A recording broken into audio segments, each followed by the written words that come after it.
you to 45 years. You've made me relapse many times, gave me PTSD. You gave me a sleeping problem, suicidal thoughts, plus 4 different attempts, depression, anxiety due to trust issues, and problems with family members, because I still hate you. 7283, State of Texas versus Christopher Brent Davis. I have parties announced for the record for the state. For the defense. For Mr. Davis. Suzanne Cran. Right. Mr. Davis, you entered a plea on May 7th of no contest. The court found there was sufficient evidence to find you guilty. The court deferred finding of guilt. You're coming open to the court. Have both parties had a chance to review the report from probation? Yes, Judge. Yes, Judge. Any objection, state? No, Your Honor. Defense? I have a couple of corrections, Judge. Yes. Regarding his discharge from the Navy, it was stated in there that it was less than honorable. I think his actual discharge was a general under, what's it called? Under honorable. Okay. General under honorable, not less than. Okay. And at the very end where he states a few things he wanted you to know, he referred to something that happened to him at age 5, but a subsequent conversation with his mother that was determined to have happened when he was at age 2. Okay. All right. Any witnesses? Not from the state, Your Honor. We just have an argument. Just Mr. Davis, Judge. All right. Could you raise your right hand? Do you solemnly swear or affirm the testimony you give will be the truth and nothing but the truth, so help you God? I do have a couple other witnesses. Can we take them first, Judge? Sure. Thank you. I'm sorry. Do you solemnly swear and affirm the testimony you give will be the truth and nothing but the truth, so help you God? Yes, Your Honor. All right. You can lower your hand. State your name for the record. Christopher Brent Davis. All right. Defense. All right, Christopher, what is it that, other than what you already stated in the PSI, what is it that you would like the judge to know before she decides what your sentence ought to be? Your Honor, there is no explanation. There's no rhyme or reason. Nothing would be able to be justified as far as what my actions did. There's every day that I live with regret because it's not only one person I hurt several people, including my own children, my own biological children. The only thing I can ask is for forgiveness from them, and I will accept whatever consequence that you seem as punishable, Your Honor. All right.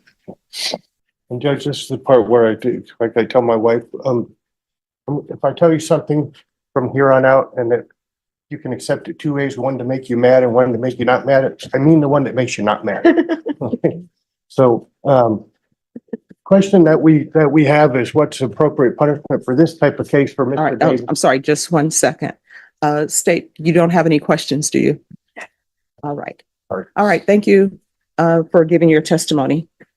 And so the range of punishment for this offense is 5 to 99 years or life. That's correct, Judge. So, state, what are you requesting? Do you want my request and my argument or just my request? Right? Your request. You're asking for life, Your Honor. All right. So they're asking for life. Defense, what are you going to be asking for? Judge, we're asking for 20. All right. So now, state, I understand why you're asking for life. Defense, I understand why you're asking for 20. So, one, I'm not going to sentence him to life. I've taken in consideration his testimony. I've taken in consideration the testimony from both his parents. And I want the parents to know, at some point in time in life, your actions are not the cause of your child's actions. Because how old are you? 38. All right. So he's 38. At some point in our lives, when we're making our decisions, no matter what happened in our past that was horrible for us, or maybe our parents made a mistake in how they raised us, at some point, your actions are your own. All right. So I'm not going to sentence you to life, but I'm not sentencing him to 20. It's an egregious offense. And if I may offer some perspective on that, Judge, that's what Yes. I intend to do. So we agree it's egregious offense. He agrees it's an egregious offense. It's something that went on for about 6 or 8 months from what we can tell from stipulated evidence. And yet the same day that we were pending, that we actually entered our plea, there was another person pending who's had a death of a child, injuries to a child causing death. And the very next day, this same prosecutor's office, same prosecutor I'm gonna object to this line offered of, them 18 years. All right, okay, so here's the thing. Defense attorneys, you all know that sometimes people can be at the Bexar County Jail or at the prison. Sometimes there are people at the prison for murder, they get 5 years. Somebody else at the prison for murder, they get 30 years. Every case is different, and there's a reason why people are given certain times. And there are reasons why sometimes this court follows a plea, sometimes that I do not follow the plea. Now, what I'm telling everybody, the state has asked for life. State can ask for whatever they want. I've already told the state, I'm not giving him life. So the argument about what they did in other cases, that's not an appropriate argument. We're here for this.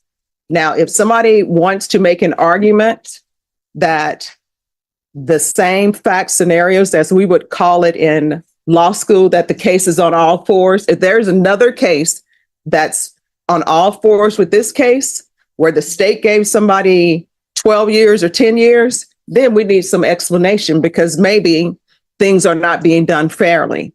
So if you can present a case to the court that's on all fours with this case where the state made an offer of something less than life, I think it's relevant. I'll hear it, because maybe something else is happening in the office.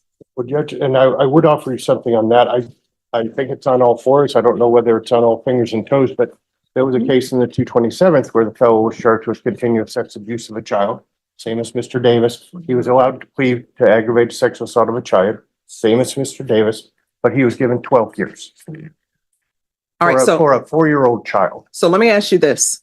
Was that a case where you had a defendant who's alleged to have pretended to be a juvenile online and then tricked his stepdaughter into allowing him to engage in sexual activities with her by pretending if she didn't, the new friend that the defendant had created, life would be in danger? Of course, Judge, I cannot offer you that, but they just, for selective prosecution purposes and sentencing purposes, substantial similarity, I think, is what they look for. And in this case, the same charge, same reduction, a 4-year-old instead of a 14-year-old, and this fellow gets 12 years and the state wants life. I know you said you're not giving that to them, but this guy gets 12 years in a different court, and Mr. Davis is looking at whatever that you choose to give him. So Okay. that's the only reason I'm offering that, Judge. Right. And again, back to I'm not trying to make you mad.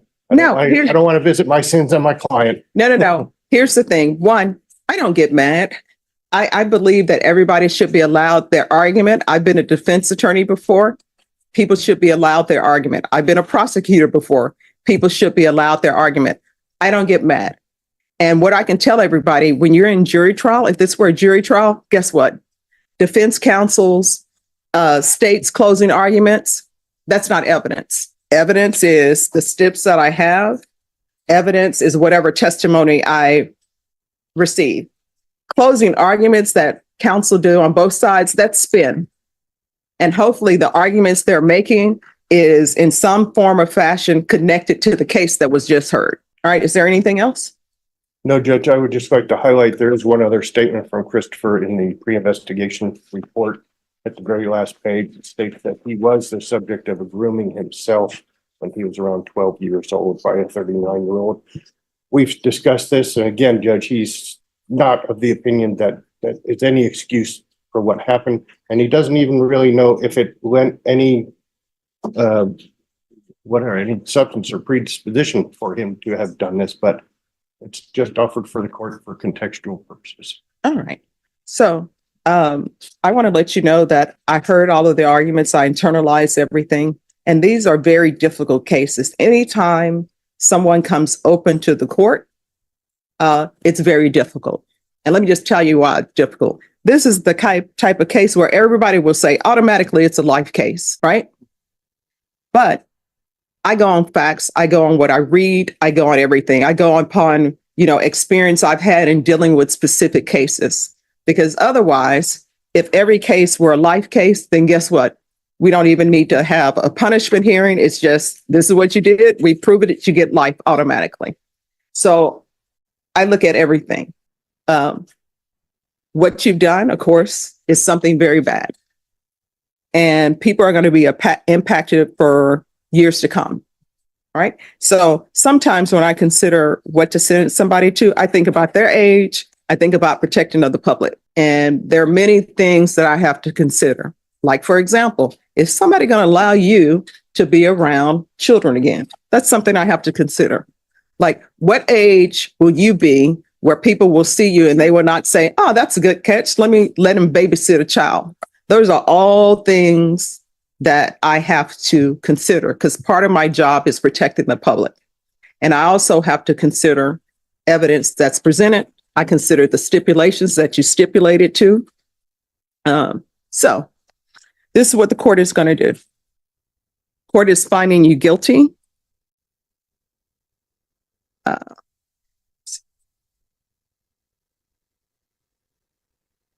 There's to be no contact with the complainant. There's to be no contact with any minor. There's to be Chapter 62 registration. Court is going to sentence you to 45 years. Court will give you credit for any time served. Did you review the document entitled Trial Court Certification of Defendant's Rights to Appeal with your attorney? Did you understand it and did you sign it? All right, because this is a plea bargain agreement, because I followed your plea bargain agreement, and because you waived your right to appeal, you do not have the court's permission to appeal. Because this is a felony conviction, you're not allowed to own or possess any weapons or ammunition. If you have a question over what a weapon or ammunition is, you'll need to speak to an attorney. Do you understand? Sure. All right, we can go off the record. Here's the thing I want to let you know, just a second. I want to let you know that I appreciate the fact that you entered a plea to this, you entered a plea to it early, that when you came before the court, you didn't try to be wishy-washy on whether you did it or not. You are a person who truly took full responsibility for what you did. And I appreciate that you did that. All right. So, can you mute us, please? Yeah. Yes. Okay. Even after all you've done, after all of the activities you did and all the messed up things you did to our quote unquote family, I was able to fill myself with remorse, empathy, and sympathy for you. Now, don't twist it because I still hate your guts and wish you the rest of your life in prison. Also, don't be expecting forgiveness out of me. You might be able to convince other people, but you won't get it from me. You ruined a lot, but don't go raising your ego because you thought you ruined my entire life. You've only ruined things in it. You got away with it, or you've also improved my life. You got me away from you and Ashley. You brutally taught me how not to be so naive. You got the rest of my family away from you and Ashley and into a safer place. But most importantly, you found a way to wind yourself in prison. Here's a small list of all the things you've done to me, starting with the bad. You've made me relapse many times, gave me PTSD. You gave me a sleeping problem, suicidal thoughts, plus 4 different attempts, depression, anxiety, paranoia and trust issues, problems with talking about my feelings, nightmares constantly, fear of using any bathroom, gender questioning, panic attacks, caffeine addiction, slight smoking addictions, not being able to make friends easy due to trust issues, and problems with family members.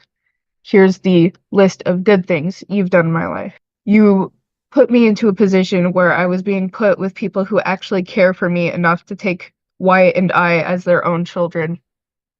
That's it. All right. Thank you. Is there anyone else? All right. Ms. Davis. Yes, Judge. All right. You may proceed. So I'm not sure where to start or the things to say to you, but this is where I'm going to start. Almost 16 years ago, when we got married, you said you would never hurt me or my daughter, who was only a couple months old at the time. or any kids in the future that we would have together. And I believed you. As our marriage went on, you ended up breaking that promise. You made me believe that I was crazy, and to the point to where I had to see doctors, therapists, and I didn't have friends anymore. I tried to help you be a better person, and it made you mad. I had no real warning about who you were. I'm glad I finally realized it with the help of some friends that I did make, and I made it out 7 years later. I made it out before things got so much worse than what they already were. Separated, divorced, went to court for our kids. You made people believe that I was doing things to our kids, and I wasn't. You played mental games with me and would verbally abuse me as well. After everything that you put me through, all the tears and the 7 years, you had everybody still believing that I was doing all of this. But eventually, you were caught because you did it. Sorry. I've